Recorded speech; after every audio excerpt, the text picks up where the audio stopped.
또한 지나가리라. 저는 아침에 일어나면 오늘은 어떤 공부를 얼마만큼 할 것인가를 생각합니다. 아니, 어젯밤 미미 하루 일과를 마치고 잠자리에 들 때 오늘은 이만큼 했으니 내일은 이만큼 해야겠다는 계산을 해요. 하지만 처음의 결심과 달리 일상은 제가 세운 계획을 이러저러한 이유로 번복하게 합니다.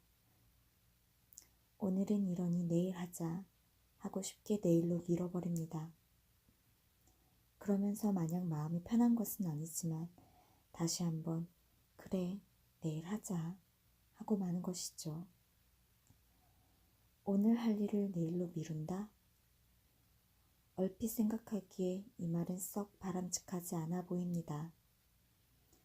우리는 늘 오늘 할 일은 오늘 하자 라는 말에 익숙해져 있으니까요. 하지만 저는 학생들에게 오늘 할 일 내일로 미루자고 말합니다. 단 미뤄야 하는 일을 미루자는 말입니다. 잠깐 생각해 보세요. 여러분은 어떤 일을 내일로 미루고 싶은가요? 우리가 내일로 미룰 수 있는 일들은 무엇일까요? 만일 누군가가 저에게 미루고 싶은 일이 무엇이냐고 묻는다면 전 주저없이 대답할 거예요. 절망하고 포기하고 싶은 마음을 내일로 미룰 겁니다. 라고요. 뭔가 다들 김 빠진 표정으로 뻔한 소리라고 생각할 것 같습니다. 하지만 전 이런 생각을 해봐요.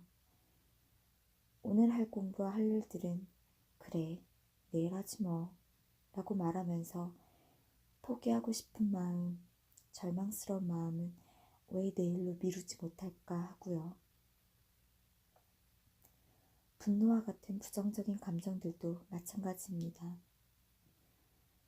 지금 당장 해결되지 않는 문제임에도 사람들은 그것에 마음이 사로잡혀 힘들어하고 또 힘들어합니다. 인간은 매일 영양분을 섭취해야 살 수 있습니다. 그건 부족해서도 안 되고 넘쳐서도 안 됩니다. 하지만 매일 섭취하고 수용할 수 있는 영양분만 한계치가 있는 것은 아닙니다. 우리가 겪고 받아내야 할 감정도 매일 수용할 수 있는 한계치가 있어요. 하루 분량의 한계를 넘은 감정은 내일로 넘길 수밖에 없죠. 전 그런 많은 부정적인 감정들 중에서도 절망과 포기하고 싶은 마음을 맨 앞에 둡니다. 또 누군가에게는 오늘의 분노가 더 크기도 할 겁니다. 신약성서 마테오복음 6장 34절에 이런 말이 있습니다.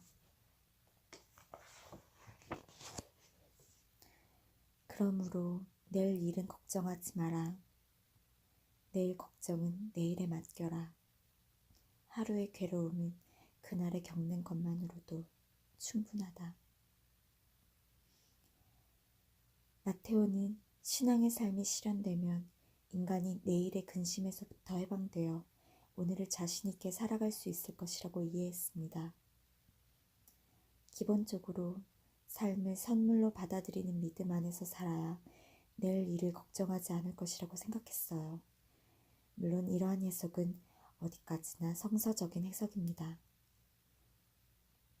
제가 보기에 이 문장은 하루의 고통을 감내할 수 있는 인간의 임계치를 드러내주는 말 같아요.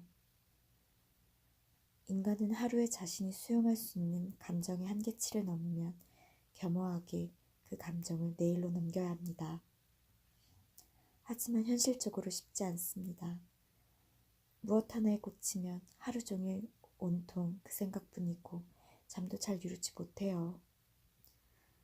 하지만 우리가 오늘 할 일을 내일로 연기하듯이 매일매일 부정적인 마음도 늘 그 다음날로 연기한다면 어떨까요? 절망, 지금 당장이라도 포기하고 싶은 마음, 누군가에 대한 분노와 같은 것들을 내일로 미룬다면요. 한 사람의 책꽂이에 꽂힌 책은 그 사람을 말해주는 단서라고들 합니다. 수많은 책들 중에서 관심이 가고 읽고 싶어서 고른 것이기 때문입니다. 장식처럼 책을 꽂아준 게 아닌 그 사람이 읽은 책은 그 사람을 말해주는 아주 좋은 도구라고 생각해요. 그런데 그 사람에 대해 알 수 있는 또 다른 것이 있어요. 바로 그 사람의 기본적인 표정입니다. 링컨은 나이 40이면 자기 얼굴에 책임을 져야 한다 라고 했어요. 그게 무슨 말이냐면 그 사람의 기본적인 성정과 감정들이 쌓여서 40이 되면 얼굴에 고스란히 드러난다는 뜻이에요. 화가 많고 부정적인 사람의 인상과 평소에 잘 웃고 삶이 긍정적인 사람들의 얼굴은 달라요. 그래서 저는 학생들에게 쉽지만 어려운 숙제를 가끔 내줍니다. 특별한 것은 없어요. 아침에 일어나 세수하러 갔을 때 세면대 위 거울 속에 서 있는 자신을 향해서 웃으라는 겁니다. 여러분도 한번 해보세요. 쉬울 것 같지만 쉽지 않은 숙제예요. 아침에 일어나자마자 거울 속에 비친 자신의 모습은 어떤가요? 뜯어맞는 눈, 까치지 찌은 머리, 가끔은 침 자국이나 베개에 눌린 자국도 있을 거예요. 그런데 생각해보세요. 그런 자신의 얼굴을 누군가 바라본다면 어떤 마음이 들까요? 그리고 그런 자기 자신을 바라볼 때는 어떤 마음이 드나요? 아침에 일어나 세수할 때 거울 속에 비치는 자신을 보고 웃는 것은 나 자신에 대한 위로와 격려입니다. 희망과 기쁜 일보다 절망과 고통스러운 일이 많을수록 그런 자기 긍정이 필요합니다.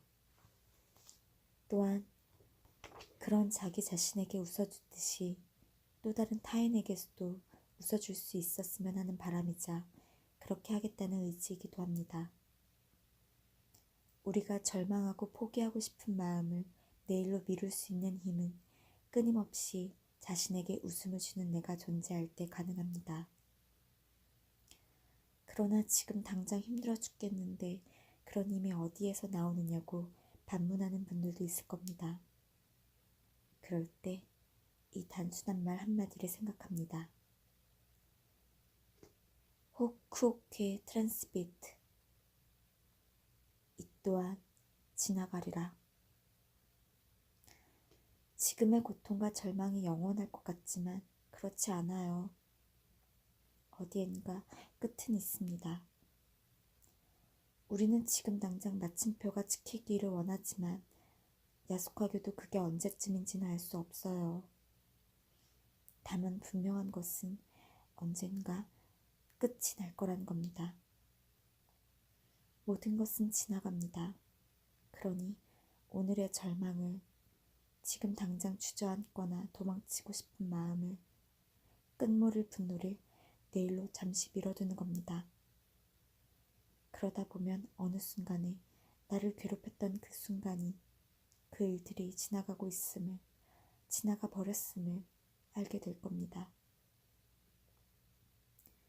우리가 한 가지 더 기억할 것은 그 말 그대로 기쁘고 좋은 일도 머물지 않고 지나간다는 것입니다. 그렇게 생각하면 허망하죠? 하지만 그게 인생입니다. 1241년 이규보가 동국 이상국집에서 부처님 말씀에 본래 얻고 잃는 것은 없고 잠시 머물 뿐이라고 했습니다.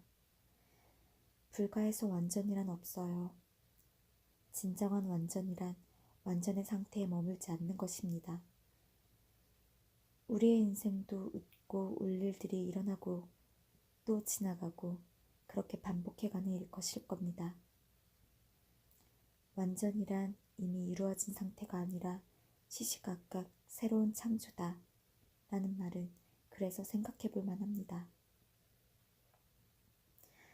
그래서 가장 좋은 것은 기쁘고 행복한 그 순간에는 최대한 기뻐하고 행복을 누리되 그것이 지나갈 때 그걸 당연하게 받아들이는 겁니다. 그리고 언젠가 다시 돌아와 웃을 수 있는 순간을 위해 지금을 살면 됩니다. 힘든 순간에는 절망과 포기하고 싶은 마음을, 분노를 잠시 내일로 미뤄두는 겁니다. 그 순간들이 지나가기를 기다려보는 것이죠.